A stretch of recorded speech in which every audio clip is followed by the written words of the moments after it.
तो carb cation और free radical के लिए स्टेबिलिटी ऑर्डर समान होता है।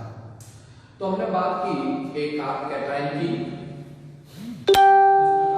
पॉजिटिव चार्ज यानी कार्ब एनायन, दूसरी हमने बात की कार्ब एनायन यानी carb anion negative charge, third हमने बात की फ्री रेडिकल यानी मुक्त मूलक की, और फोर्थ हम बात करने वाले हैं कार्बीन्स और अदर वन इज नाइट्रीन्स। तो हमारे पास जो इंटरमीडिएट है वो 5 प्रकार के हैं। कितने प्रकार के? 5 प्रकार के, जिसमें हमने 3 की बात करी थी, carb cation, carb anion, free radical. अब हम कार्बीन्स और नाइट्रीन्स की बात करेंगे। दोनों के लिए कॉमन वर्ड है, क्या है? कार्बीन्स और नाइट्रीन्स। इसका मतलब कार्बन और नाइट्रोजन से रिलेटेड होगा। तो कार्बीन्स क्या है और नाइट्रीन्स क्या है? कार्बीन्स होते हैं वो बाइवैलेंट यानी द्विसंयोजी होते हैं, ठीक है, और उनके पास 2 इलेक्ट्रॉन होते हैं यानी 1 लोन पेयर होता है। लेकिन नाइट्रीन्स होता है वो मोनोवैलेंट होता है, एक संयोजी होता है, और उसके पास कितने लोन पेयर होते हैं? 2 लोन पेयर का मतलब 4 इलेक्ट्रॉन, एक लोन पेयर का मतलब 2 इलेक्ट्रॉन। तो देखिए ये किस तरह से फ्री रेडिकल से अलग है। फ्री रेडिकल के पास अनपेड इलेक्ट्रॉन होता है, अयुग्मित इलेक्ट्रॉन होता है, और रसियल फ्री रेडिकल की बात की जाए तो उसके पास एक अनपेड इलेक्ट्रॉन है, जबकि यहाँ पेड इलेक्ट्रॉन होते हैं। कार्बीन्स जो है वो भी 2 प्रकार के होते हैं, सिंगलेट और ट्रिपलेट्स। बात करते हैं कार्बीन्स में इलेक्ट्रॉनों की संख्या कितनी है। आप देख सकते हैं 1 2 3 4 5 6। आगे भी ये भी क्या है? इलेक्ट्रॉन डेफिशिएंट स्पीशीज है, यानी इसके पास भी इलेक्ट्रॉनों की कमी है। तो ये किसकी तरह काम करेगा? यह भी आपके इलेक्ट्रॉन्स नहीं यानी इलेक्ट्रोफाइल की तरह काम करेगा। नाइट्रीन्स की बात करते हैं 1 2 3 4 5 6। यहाँ भी क्या है? Electron deficient species. तो सबसे पहले आपने पढ़ा बॉन्ड क्लीवेज, उसके बाद आपने पढ़ा 5 प्रकार के रिएक्शन, इंटरमीडिएट, अभिक्रिया मध्यवर्ती, और अब हम बात करेंगे किसके बारे में? वो है इलेक्ट्रॉनों का विस्थापन, यानी जो इलेक्ट्रॉन डिस्प्लेसमेंट हुए हैं, यहाँ से वहां गए हैं, उनकी वजह क्या है और वो क्यों जाते हैं, किस तरह जाते हैं। तो नेक्स्ट जो हमारा पॉइंट होगा वो होगा आपके displacement of electron in organic reaction, यानी कार्बनिक अभिक्रियाओं में इलेक्ट्रॉनों का विस्थापन। तो यहाँ पर जो सबसे बेस्ट एग्जांपल हम लेते हैं वो है हैलोजन का इलेक्ट्रॉन डिस्प्लेसमेंट के लिए। तो हैलोजन एटम या फिर एक्स एटम वो है जिसकी इलेक्ट्रोनेगेटिविटी ज्यादा हो, तो वो क्या करता है? सिग्मा इलेक्ट्रॉनों को अपनी ओर अट्रैक्ट करता है। इस घटना को आप कहते हैं इंडक्टिव इफेक्ट यानी आई प्रभाव, प्रेरणी प्रभाव। इंडक्टिव इफेक्ट का मतलब होता है डिस्प्लेसमेंट ऑफ सिग्मा इलेक्ट्रॉन, यानी इलेक्ट्रॉनों का विस्थापन। कौन से? सिग्मा। तो यहाँ पर चार्ज आया माइनस, यहाँ पर आया प्लस, क्योंकि इलेक्ट्रोनेगेटिविटी इसकी ज्यादा है, इसलिए यहाँ पर माइनस चार्ज होगा, यहाँ प्लस चार्ज होगा। अब इस इफेक्ट को कहते हैं माइनस आई इफेक्ट, जो कि इलेक्ट्रॉन खींचने वाला प्रभाव होता है। माइनस आई इफेक्ट के बाद दूसरा हम बात करेंगे प्लस आई इफेक्ट। इस बार हमारे पास जो भी ये ग्रुप जुड़ा हुआ है उसकी इलेक्ट्रोनेगेटिविटी कम है, किससे? कार्बन और हाइड्रोजन से। तो इलेक्ट्रॉन कार्बन की ओर अट्रैक्ट होंगे, इस पर क्या चार्ज आएगा? माइनस। कार्बन पर क्या चार्ज आएगा? सॉरी, उस पर चार्ज आएगा प्लस, कार्बन पर आएगा माइनस, तो इसे हम कहेंगे प्लस आई इफेक्ट। तो आई इफेक्ट क्या है? इंडक्टिव इफेक्ट है, डिस्प्लेसमेंट ऑफ सिग्मा इलेक्ट्रॉन। तो हमारे पास जो समय है उसका थोड़ा अभाव है, लेकिन फिर भी मैंने पूरी कोशिश की है। आज मैं यहाँ पर आपको एक टॉपिक दिए जा रहा हूँ जो नेक्स्ट के लिए होगा, नेक्स्ट क्लास जब भी आपके हो। तो इलेक्ट्रॉनों का विस्थापन, डिस्प्लेसमेंट ऑफ इलेक्ट्रॉन, वो हम करेंगे आगे पर क्लास जो भी आपकी डिसाइड की जाएगी उसमें। अगर आपको कोई डाउट हो तो आप कमेंट बॉक्स में लिख सकते हैं। हम बात कर रहे हैं आई इफेक्ट के बारे में। आई इफेक्ट क्या था? सिग्मा इलेक्ट्रॉनों का विस्थापन। यहाँ पर सिग्मा इलेक्ट्रॉन इस तरफ जा रहे हैं, इलेक्ट्रॉन खींचने वाला है, इसलिए से माइनस आई इफेक्ट करेंगे और इसे प्लस आई इफेक्ट कहेंगे। चलिए, इलेक्ट्रोमैग्नेटिक प्रभाव, second one is E effect, electromagnetic प्रभाव।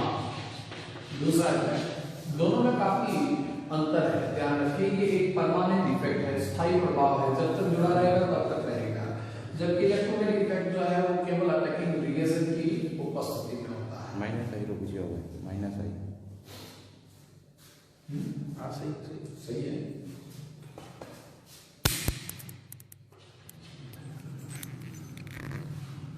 तो टाइम है, हाँ 10 मिनट। इलेक्ट्रोमैग्नेटिक प्रभाव कौन सा है?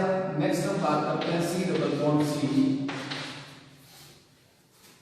अगर मान लीजिए पाई इलेक्ट्रॉन का डिस्प्लेसमेंट वहां हो जिस तरफ अटैकिंग रिएजेंट अटैक करते हैं, ठीक है, तो उसे कहते हैं प्लस ई इफेक्ट। तो ध्यान से सुनो, आई प्रभाव क्या है? डिस्प्लेसमेंट ऑफ सिग्मा इलेक्ट्रॉन, यानी सिग्मा इलेक्ट्रॉनों का विस्थापन, और ई इफेक्ट क्या है? पाई इलेक्ट्रॉनों का विस्थापन, डिस्प्लेसमेंट ऑफ पाई इलेक्ट्रॉन। यहाँ पर जो ये इफेक्ट है वो परमानेंट है, स्थायी प्रभाव है, जब तक ये ग्रुप जुड़ा रहेगा तब तक ये इफेक्ट होगा, जबकि यहाँ पर क्या है? टेम्परेरी है, जब तक ये अटैकिंग रिएजेंट होगा तब ये इफेक्ट होगा, अगर इसे काट दिया जाए तो ये इफेक्ट भी यहाँ खत्म हो जाता है। तो जब अटैकिंग रिएजेंट ऑन हो, इलेक्ट्रोफाइल, तभी वो उसी तरफ आक्रमण करेगा जहां पर पाई इलेक्ट्रॉन मूव करते हैं, तो उसे कहेंगे प्लस ई। और यहाँ पर क्या होगा? H जुड़ेगा और क्या बनेगा? यहाँ पर पॉजिटिव चार्ज, स्पार्क कहता है। Other one is E minus. तो E माइनस के लिए क्या है? तो इलेक्ट्रॉन जब इस तरफ जाते हैं इस पर आता है माइनस, इस पर प्लस। तो अब सोचिए, जो न्यूक्लियोफाइल होगा जैसे Cn माइनस एक न्यूक्लियोफाइल है, कहाँ अटैक करेगा? जहां पर इलेक्ट्रॉन डेंसिटी कम है, यहाँ पर। तो देखिए पाई इलेक्ट्रॉन जिस तरफ मूव कर रहे हैं, अटैकिंग रिएजेंट उसके अपोजिट डायरेक्शन में जा रहा है, तो उसे हम कहते हैं माइनस ई इफेक्ट। और प्रोडक्ट जो है वो क्या बनेगा? कार्बन के साथ आप न्यूक्लियोफाइल जोड़ दीजिए और ऑक्सीजन का क्या हुआ? तो इलेक्ट्रोमैग्नेटिक इफेक्ट क्या है? यहाँ पर आपको पाई इलेक्ट्रॉन को डिस्प्लेसमेंट मिलेगा, यानी यहाँ पर पाई बॉन्ड का होना जरूरी है। तो आई इफेक्ट जो है वो सिग्मा इलेक्ट्रॉन, और ई इफेक्ट जो है वो क्या है? Pi electron. ये भी दो प्रकार का है, माइनस और प्लस आई। जब भी माइनस आई होगा कार्बन पर प्लस चार्ज होना है, ये ध्यान रखना। माइनस आई इलेक्ट्रॉन विड्रॉइंग इफेक्ट, इलेक्ट्रॉन खींचने वाला प्रभाव, इलेक्ट्रॉन ये खींच रहा है तो कार्बन पर प्लस चार्ज हुआ। और प्लस आई इफेक्ट का मतलब इलेक्ट्रॉन देने वाला प्रभाव, इलेक्ट्रॉन डोनेटिंग इफेक्ट। ई प्रभाव का मतलब होता है इलेक्ट्रोमैग्नेटिक इफेक्ट, जहां पर हम बात करते हैं किसकी? पाई इलेक्ट्रॉन के विस्थापन की। ये भी दो प्रकार का है, प्लस ई और माइनस। तो प्लस ई का मतलब पाई इलेक्ट्रॉन का विस्थापन जिस तरफ हो रहा है और अटैकिंग रिएजेंट भी वही आक्रमण करता है, तो इसे प्लस ई कहेंगे, अदरवाइज इसे क्या कहेंगे? माइनस ई।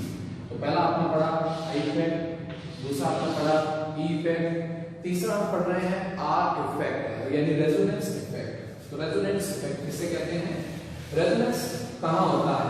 तो रेजोनेंस के लिए एक आवश्यक शर्त है कि वहां इलेक्ट्रॉन डेंसिटी अधिक और कम वाले जो क्षेत्र हैं वो क्या हो? अल्टरनेट ऑर्डर में हो, ठीक है।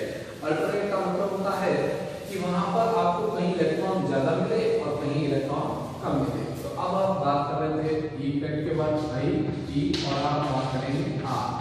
रेजोनेंस इफेक्ट को आप मेसोमेरिक इफेक्ट भी कहते हैं।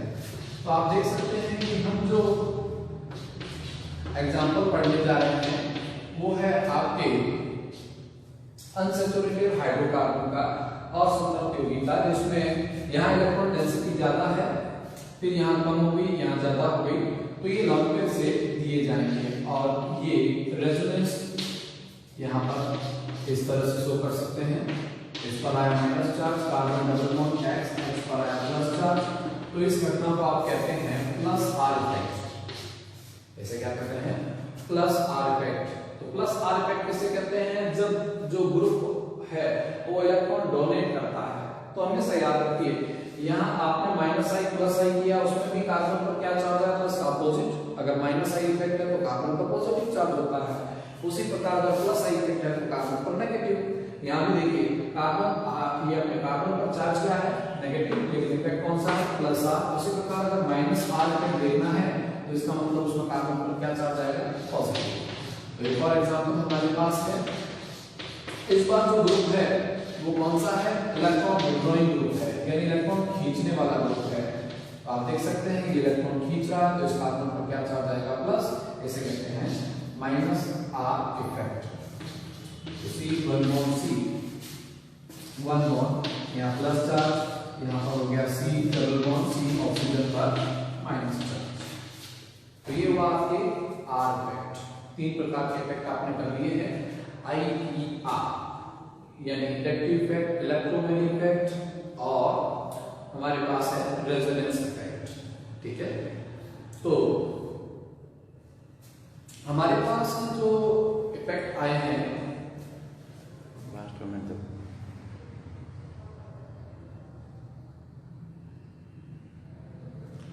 इलेक्ट्रॉन डेंसिटी जो है, अभी कमेंट्स मैंने पढ़ा है कि इलेक्ट्रॉन डेंसिटी कैसे पता करेंगे कि कम है या ज्यादा है। तो ध्यान से सुनिए, जहां पर पॉजिटिव चार्ज है वहां इलेक्ट्रॉन कम होते हैं, वहां क्या होते हैं? इलेक्ट्रॉन कम होते हैं।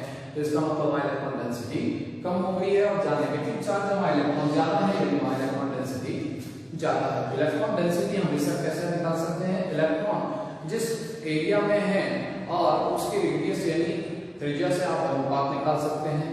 तो जहां पर भी इलेक्ट्रॉन डेंसिटी कम होगी वहां पर हमेशा आपको पॉजिटिव चार्ज मिलेगा, और जहां इलेक्ट्रॉन डेंसिटी ज्यादा होगी वहां नेगेटिव। तो आपने पहला इफेक्ट कौन सा पढ़ा? Inductive, other one is electromagnetic effect, और तीसरा क्या था? रेजोनेंस या मेसोमैग्नेटिक इफेक्ट। तो ऐसी स्थिति में आपने 3 इफेक्ट तो पढ़ लिए हैं। एक और इफेक्ट होता है हाइपर कॉन्जुगेटिव इफेक्ट, यानी अति समयुग्मन प्रभाव। तो ये हाइपर कॉन्जुगेटिव इफेक्ट यानी अति समयुग्मन प्रभाव क्या है? तो आज की क्लास का अपना लास्ट टॉपिक होगा अति समयुग्मन प्रभाव क्या है। तो जब भी एल्किल ग्रुप 3 असंतत हाइड्रोकार्बन या निकाय से जुड़ा हो, alkyl group attach with unsaturated